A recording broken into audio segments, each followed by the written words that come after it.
गाता रहे मेरा दिल, तू ही मेरी। जेब में 30 रुपए और दिल में हीरो बनने की ख्वाहिश लेकर 1943 में एक नौजवान सपनों के शहर मुंबई पहुंचा।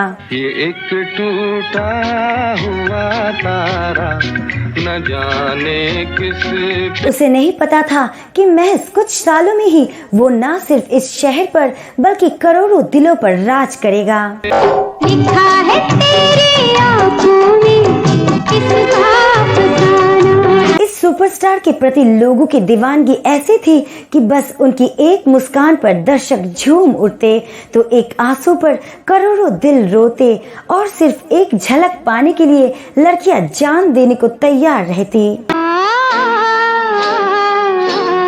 आज फिर जीने की तमन्ना है। लेकिन क्या आप जानते हैं कि इस एक्टर के कपड़ों के विशेष रंग पर कोर्ट ने बकायदा पाबंदी लगा दी थी। इस कलाकार ने मुंबई आने के बाद जो संघर्ष किया वो भी काबिल तारीफ है। दोस्तों, हम बात कर रहे हैं 1950 से लेकर 1970 के दशक के सुपरस्टार और अपनी आखिरी सांस तक सिनेमा से जुड़े रहने वाले हैंडसम, रोमांटिक और फैशन आइकॉन देव आनंद की। आज हम इस वीडियो में उनसे जुड़ी कुछ रोचक किस्सों के बारे में बताएंगे जो शायद आप नहीं जानते होंगे, इसलिए बने रहिए हमारे साथ वीडियो के एंड तक।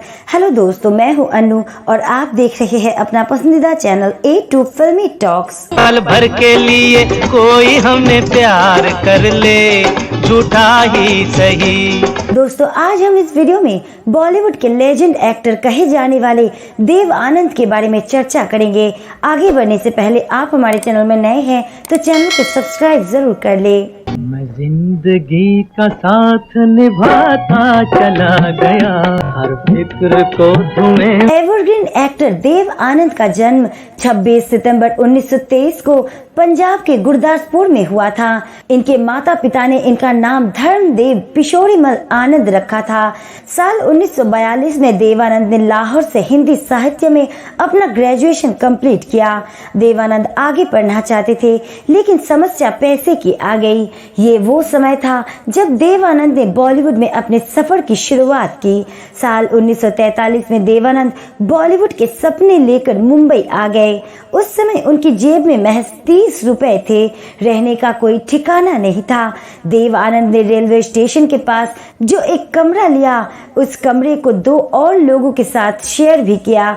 वो दोनों भी फिल्म इंडस्ट्री में अपनी पहचान बनाने के लिए ही आए थे, लेकिन समय बीतता गया और देव आनंद के पास रखे पैसे भी खर्च होते चले गए।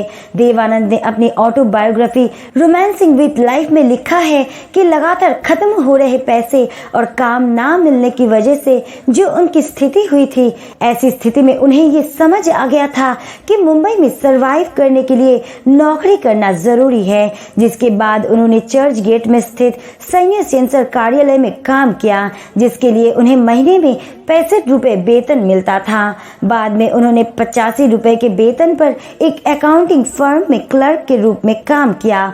लगभग 1 साल नौकरी करने के बाद वो अपने भाई चेतन आनंद के पास पहुंचे। चेतन आनंद उस समय भारतीय जन नाट्य संघ इप्टा में काम कर रहे थे।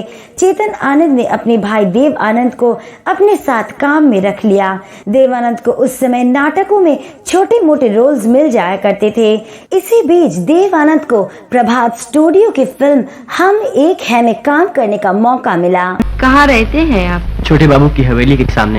ओह, तो आप मेरे पड़ोसी हैं। हालांकि ये फिल्म फ्लॉप हो गई, लेकिन उन्हें इस फिल्म से गुरुदत्त जैसा एक दोस्त मिल गया। गुरुदत्त उस समय फिल्मों में एक कोरियोग्राफर के तौर पर अपनी पहचान बनाने की कोशिश में थे। प्रभात स्टूडियो में ही इन दोनों की मुलाकात हुई और ये मुलाकात फिर दोस्ती में बदल गई। साल 1947 में देवानंद मुंबई के चर्च गेट में एक लोकल ट्रेन में बैठे हुए थे। तभी फिल्म डायरेक्टर शाहिद लतीफ उनके पास आकर बैठ गए और देवानंद से पूछा कि आप आजकल क्या कर रहे हैं। देव आनंद का जवाब था, कुछ खास नहीं। शाहिद लतीफ ने उन्हें अगले दिन बॉम्बे टॉकीज बुलाया। जब देव आनंद वहां पहुंचे तो उनकी मुलाकात दादा मुनि अशोक कुमार से हुई। अशोक कुमार ने अपनी फिल्म जिद्दी में देव आनंद को हीरो का रोल दे दिया। ये फिल्म देव आनंद के फिल्मी करियर के लिए मील का पत्थर साबित हुआ। ये फिल्म सुपर हिट रही थी। ये दुनिया हो या वो दुनिया अब। एक्टिंग में सफल हो जाने के बाद देव आनंद ने फिल्म निर्माण के क्षेत्र में भी एक सक्रिय भूमिका निभाने का फैसला किया। उन्होंने नवकेतन नाम से एक फिल्म प्रोडक्शन कंपनी की शुरुआत की और 1950 में इस बैनर के तले एक फिल्म भी बनाई जिसका नाम था अफसर।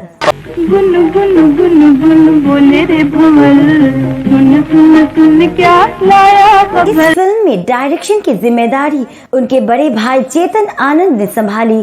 फिल्म में इन्होंने उस जमाने की जानी मानी अभिनेत्री सुरैया को हीरोइन के तौर पर लिया और हीरो के तौर पर ये खुद थे। लेकिन नवकेतन प्रोडक्शन की ये पहली ही फिल्म बुरी तरह फ्लॉप हो गई।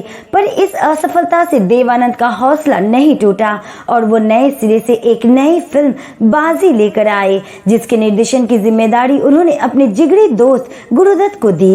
ये फिल्म सुपर डुपर हिट साबित हुई थी। डरता है ज़माने की निगाहों से भला तू, निगाहों से भला। इस फिल्म ने देव आनंद को फिल्म इंडस्ट्री में एक बेहतरीन अभिनेता के तौर पर पहचान दिला दी। इसके बाद देव आनंद ने taxi driver, CID, paying guest, मुनीम जी, काला बाजार, गैम्बलर, तेरे घर के सामने, गाइड, ज्वेल थीव जैसी बेहतरीन फिल्में दी।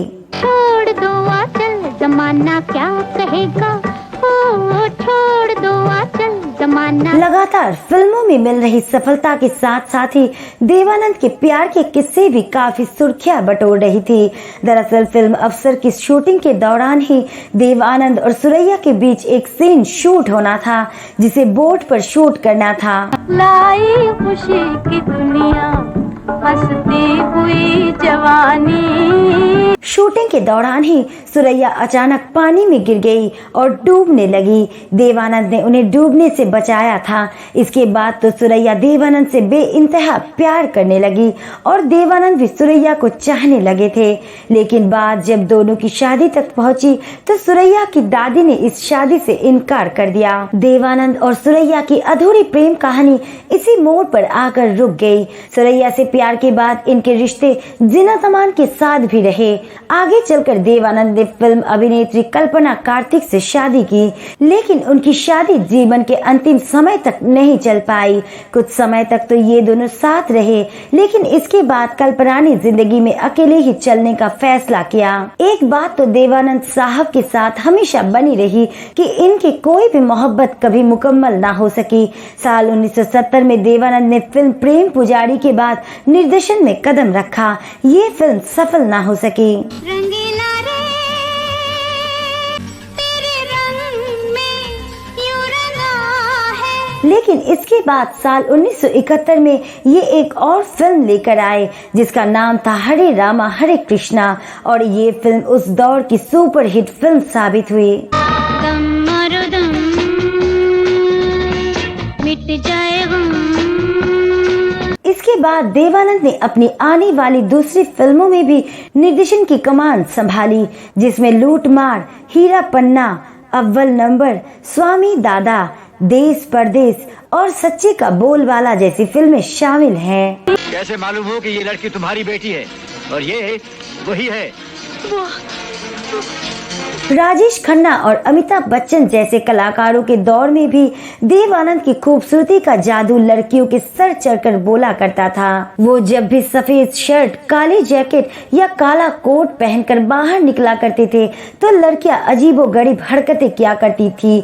इसके बाद एक जनहित याचिका जारी की गई जिसमें कहा गया कि अब से देव आनंद सफेद शर्ट, काली जैकेट या काला कोट पहनकर बाहर न निकला करे। देव आनंद के असिस्टेंट रहे मोहन चोरीवाला ने एक बार एक इंटरव्यू में बताया था कि देव आनंद इंदिरा गांधी से उस वक्त नाराज हो गए जब उन्होंने इमरजेंसी का ऐलान कर दिया था। इमरजेंसी के दौरान देवानंद को कांग्रेस ने एक राजनीतिक समारोह में आमंत्रित किया, लेकिन विरोध स्वरूप देवानंद उस समारोह में नहीं गए। परिणाम स्वरूप देवानंद के तमाम गानों और फिल्म को बैन कर दिया गया। दूरदर्शन और विविध भारती पर ना तो उनके गाने बजते थे और ना ही फिल्में चलती थी। तब देवानंद ने तत्कालीन सूचना एवं प्रसारण मंत्री विद्याचरण शुक्ल से इस बात को लेकर अपनी समस्या दर्ज कराई थी। वो दिल्ली गए थे और वहां उनसे मिलने के बाद उन्होंने कहा था, क्या लोकतंत्र में उनको अपने हिसाब से रहने और काम करने का अधिकार नहीं है? उनके इस विरोध का असर ये हुआ कि उनके मुंबई लौटते ही उनके गानों और फिल्मों पर से बैन हटा लिया गया। लेकिन देवानंद का विरोध अभी भी जारी था। उन्होंने नेशनल पार्टी ऑफ इंडिया का गठन किया, चुनाव लड़ने का फैसला किया। उन्होंने सोचा था कि लोग उनसे जुड़ेंगे और देश की तस्वीर बदल जाएगी, लेकिन समय कम होने की वजह से वो मनचाहा उम्मीदवार नहीं ढूंढ पाए और पार्टी को वही खत्म कर दिया। वो एक बार फिर से फिल्म निर्माण के क्षेत्र में उतर गए। फिल्म निर्माण के क्षेत्र में देवानंद अपनी ही धुन में रहा करते थे। देवानंद ने 88 साल की उम्र में भी बतौर हीरो एक फिल्म की थी जिसका नाम था चार्जशीट। देवानंद साहब ने 4 दिसंबर 2011 को लंदन में आखिरी सांस ली। देवानंद साहब अपनी फिल्मों के माध्यम से आज भी हमारे बीच मौजूद है। उनके चाहने वाले आज भी देवानंद को उतनी ही शिद्दत से याद करते हैं जितनी शिद्दत से उस दौर में किया करते थे। तो दोस्तों, आज की वीडियो में बस इतना ही। आपको देवानंद कैसे लगते थे और उनकी कौन सी फिल्म आपको सबसे ज्यादा पसंद है, हमें कमेंट करके जरूर बताइएगा। और वीडियो पसंद आई तो लाइक शेयर जरूर कीजिएगा। साथ ही फिल्मी दुनिया से जुड़ी ऐसी और अनसुनी किस्से कहानियों को जानने के लिए चैनल को सब्सक्राइब करना ना भूले। मिलते हैं अगले वीडियो के साथ, तब तक के लिए अपना ख्याल रखें। नमस्कार।